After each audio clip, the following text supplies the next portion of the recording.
Welcome back to the channel, everyone. Hope you guys are having a good day. It's a pretty nice day out. I figured I would get out of the house for a second and wanted to talk about this rough country lift that I got. I don't know. I like it and I don't like it. I guess I didn't really, I mean, I thought about the YouTube thing, but I never really picked up a camera and started recording anything. And when I did the lift, I wasn't recording anything, and I did the lift at my old work in the back of our shop. And I did it with like a couple of my buddies, and it was kind of hard because we were lifting it up a little bit higher, and I didn't have like tall enough jacks, and I just really didn't have all the tools I needed to do it. It would have been a lot nicer if I would have had some axle stands and it was up on a lift, because say for like when we were doing the front, I jacked the axle up, or I jacked the truck up, and I put some blocks underneath it and then put the jack stands on the frame, took the wheels off, lowered the axle down, and it was almost kind of touching just stock. So I already knew that when we put the lift on, it was going to be even more of a pain in the ass. So when we took off the control arms, or the lower, upper and lower control arms, or radius arms, whatever you guys want to call them, whatever people actually refer to them as, it was those were kind of a pain in the butt to get out. But the hardest part was getting the axle down far enough, like I said, with being on a jack stand and just right on the frame, I wasn't up in the air. That was the hardest part, was getting the axle to touch the ground or get down as low as I could, so I could put the coils up in there and then put the shocks in there. And I think that we ended up having to, we were trying to do it one side at a time, just because of the amount of tools I didn't have. So we did the one side. I think we did the driver's side, everything came in fine, and then I tried lowering the right side, and then I think the axle was pinching when I was going to do it. So I pretty much ended up having to take the axle all the way back to the ground again, take everything off, then put it all in there at one time. And I think we lifted and lowered the front axle probably like maybe 4 times. And this front axle weighs like 470 something pounds. It's not light. Like when it's fully assembled with the calipers and the gear, everything inside of it, the thing's freaking heavy. So lifting it that many times, it wasn't fun. And when I did the back, I ended up having to use our high-low and like a 10-pound sledgehammer, and I had to smash all the pins out of the leaf spring so I could separate it, so that way I could put the rough country block in the back. And that right there probably took a good like 4 or 5 hours just to do itself right there. So the whole lift, like when we put it in, it took about 2 days to put it in, just because of where I was at, and I was doing it after work or on the weekend, and obviously with the kids and the family and everything, I just kind of didn't want to spend too much time on just this. So the lift was actually, the install part was not that hard, but the directions, if you've never put a lift on, say, this specific truck before, when something's new to you, it's kind of complicated just because you're not familiar with it. So the directions weren't really all that specific. I mean, everything was in black and white, so you had no picture, and like no color in your picture, so that kind of made it hard. And like I said, the directions just weren't really all there. So the lift itself, like I was saying, pretty much for the back here, what I had to do is this top plate and these pins in here were pretty much all seized together, so I had to like C-clamp obviously the leaf springs together, and then I had to put the whole leaf spring. I ended up having to take the whole leaf spring off, and I put it on top of the high-low, and I ended up just smashing them out, so I was able to get those guys out. And the back shock back here, to get the shock on, it wasn't really that hard. It's just a shock, but up here kind of made it hard just because of the spare tire being in the way. So that that was kind of a pain in the butt, but the back wasn't all that hard. And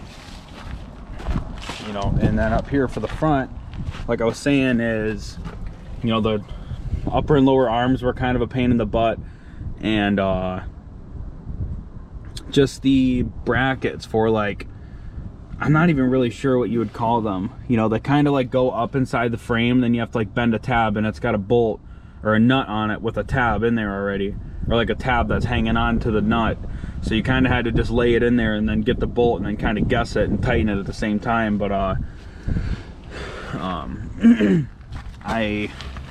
this was probably the hardest part. This is one of the things I was telling you about. You pretty much had to like bend a little bar and then kind of like lip it down inside of there, you know, and then get the nut to sit right on top of that bolt, you know, put the bolt in and then start threading it. So that was kind of a pain in the butt. What I really didn't like about the design up front here is how many holes they wanted you to drill into the old pocket here for the, you know, for the bracket. It's a good design, I mean, because then you don't have any chances of it moving back and forth. But if I ever wanted to drop this truck back down to stock again, I didn't want to just have a whole bunch of random holes drilled in it. So I only, like, they make you put 3 in the front and then 3 on the back side too, and I only ended up just doing the 3 in the front. So I mean, that could be causing me some problems right now, but I just didn't want, like I said, if I was ever to drop it back to stock, I didn't want to have a bunch of holes just drilled in there, because I feel like it would weaken, you know, the steel.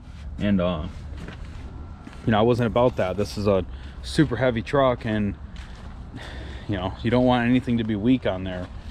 So I think I bought the lift and the dual stabilizers at the same time, and the lift was on sale, I think, for like $800. Both of them together were $900 out the door from Rough Country. And my personal opinions on the Rough Country lift is, I guess it all depends on what you're buying it for. You know, like if you're buying a Rough Country lift just to go out on the trails and, you know, kind of have fun with it, I guess it would be all right. But like if you're looking for a, you know, a nice smooth ride, you know, I don't think the shocks are really designed well for a heavy truck. You know, Rough Country, I do think they make decent lift kits for a lightweight truck, you know, like a half-ton truck, but I don't think like a 3/4 ton or a 1-ton truck, I don't think Rough Country is the best bet for that. We'll just show you guys kind of what everything entailed. So pretty much it came with this drop bracket and longer sway bar links. It didn't come with any drop brackets here for the sway bar. It came with a pitman arm, you know, a longer pitman arm. And this is another thing that I keep running into, is my pitman arm keeps coming loose. And you know, I obviously know I got big wheels and tires on here, and you know, that stuff doesn't help. But I don't know if it's my gear. Like, I have a lot of play in this front end right now, and I have these dual stabilizers on, so I figured it would help with a little bit. But I think my gearbox might actually be going out, because there's quite a bit of play up in, you know, this shaft right here for the pitman arm. But before I even noticed any problems with the gearbox, this pitman arm just kept constantly coming loose. And Derek from DNR Customs, when he had my truck, like, he said he cranked on this thing like as hard as he could do. I mean, hard as he could get it. And I put thread locker on it too, and it still came loose. So like, I don't know if it's just the design of the brackets for the lift, like maybe there's, you know, bad angles on something. But what I do know is, and I've heard this from a lot of people out there in the world, like in the forums, they say that pretty much what happens is when you do just a right, like a, I don't know if you would just call it a short arm lift, but if you don't do a long arm lift, pretty much what happens is this axle is either going to go this way, it could go that way, I'm not 100% sure, but pretty much what's going to happen is when you're driving down the road, you know, the axle is going to be in an angle. So basically what it's doing is when you're hitting bumps going fast, it's going to push your axle back, and it's not going to go up and down, and the shocks aren't going to absorb like they're supposed to. So yeah, I mean, I guess if you want to buy like a cheaper lift just so you can get some brackets out of it, and you're not like having to piece all kinds of stuff together and make things, I guess it would be all right. But I'm like really picky when it comes to the way my truck rides and the way my truck steers, and you know, I spent a lot of money on this thing, so I would like it to ride nice, not ride like crap. And this lift, I don't know what I want to do here. I don't know if I want to just drop this thing back down to like a leveling kit and, you know, run some like 33s or even something smaller, but keep the 14 wides. You know, I really like the way this thing looks. I love the stance of it. I like the height. I mean, I like everything about it. I just really kind of getting over the way it's riding. And you know, like let's say if this lift was $800 and then I have to go and buy some $500 shocks because the rough country shocks aren't all that well, and then I have to buy some soft ride springs. It's like, you know, just could have just saved the money, put it all together at one time, probably bought a nicer long arm lift. And I know there's a couple companies out there that make, you know, some adjustable radius arms or control arms, whatever you guys want to call them. Sorry if I'm pronouncing them wrong. I call them control arms or radius arms. Some people call them some, you know, other things different. But I know you can buy adjustable ones, and or you can just make your own. It's not really that hard. Just get some solid steel, you know, weld all your brackets up, and you'd probably be all right. But I don't have the money for a long arm lift, and I don't know. Like I said, I don't want to drop this thing back down to stock. Like I said, I do like the way it looks. I just really can't stand the way it rides anymore. Like, I'm driving down the expressway, and every time I hit a bump, the whole truck seems like it's bouncing across the expressway. And like I said, I know I do have big heavy wheels and tires here, but I've had trucks before with big heavy wheels and tires, and it's never rode like this before. And you know, I put an 8-inch lift on my EcoBoost, and I do know that that's a lot lighter of a truck, and it's an IFS suspension.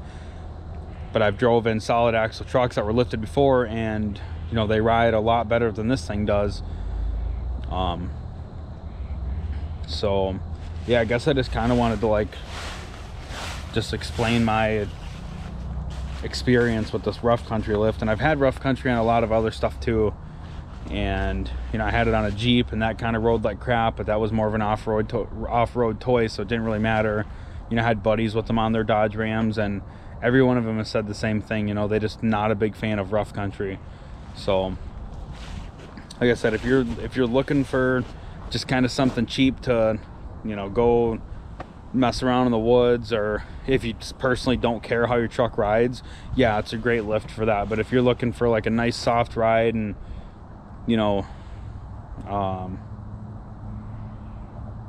I guess that's really all you can get out of it. You know, if you're looking for a nice soft ride, then it's probably not for you. But other than that, kind of getting off track here, I'm just kind of all over the place, but pretty easy install in the back. Other than that bolt for the shock on the driver's side, that was kind of a pain to get to just because of the spare tire. The dowel pins, whatever you want to call them, for the plate on top of the leaf springs, those were a pain to, you know, to separate. The plate came off good, but the pins inside of the leaf springs came out like crap. So back wasn't all that hard. The front sucked. Like I said, we had to drop it, and we dropped the axle down and lifted it up, and then dropped it down and lifted it up again, and just wasn't fun. And I shortly after we put this lift in, me and Justin and my fiance took a trip to Chicago. And when I got to Chicago, pretty much like everything underneath that truck was loose. So while we were in Chicago, thank God I brought my tools, I had to go underneath the truck and tighten up all the brackets, and the sway bar links came loose. Pitman arm was loose again, of course. If speaking of that, if any of you guys have ever put a 5-inch lift on your, you know, your Dodge Ram, your 2500, and you guys were running into the same problem with constantly having to tighten up your pitman arm, if you guys have any advice on like if I need a longer pitman arm, if it, you know, if there's like a certain type of thread locker out there that I can put on it, because I've tried like 4 or 5 different kinds of thread locker and nothing's done anything yet. Yeah, if any of you guys know anything that would help me out with that, let me know, because like I said, I'm this close to just dropping this thing back down to a leveling kit on some like 305s or something, and you know, taking it from there. Because, you know, one thing I can say about the lift is I got roughly like 20, or let's see here, I put it on about 102. I probably got about anywhere from like 18 to 22,000 miles on this lift already, and I haven't dealt with any leaks yet. Nothing's broke. Shocks kind of seem like they've, you know, like they seem like they were a little bit softer at first. You know, they were definitely stiff, but they were softer for, you know, being a heavy truck. But they've definitely gotten, to me it seems like they've gotten more stiff, like the ride has gotten more rough. So that's a good thing. I mean, that's a lot of miles for a lift and, or for shocks, and not, you know, they're not OEM, so, you know, that OEM manufactured part, but they, you know, for 20,000 miles and, you know, being a heavy truck, I've towed a lot with it. I've never had a leak or anything. Like I said, I've never had anything break either, but you know, that's another thing too, I forgot to mention, that is, you know, when I'm towing, if I didn't have my airbags, it would definitely suck towing, because them shocks, and, you know, they don't really, there's not a whole lot of support there. Like when I have a 11,000 pound camper, and when I put that on the back of it, I mean, that thing just like, it just squats. So not horrible, but more than you would want to. So if I didn't have them bags, yeah, it'd be kind of crappy. If any of you guys got any questions on any more of the install, or, you know, the prices, I mean, you guys can just go to Rough Country's website and just look it up yourself. It's not really that hard. If you have any other questions about the truck, just holler at me. And yeah, thanks for watching. Remember, like, comment, subscribe.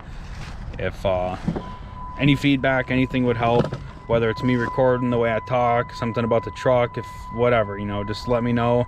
And I appreciate you guys. Thank you.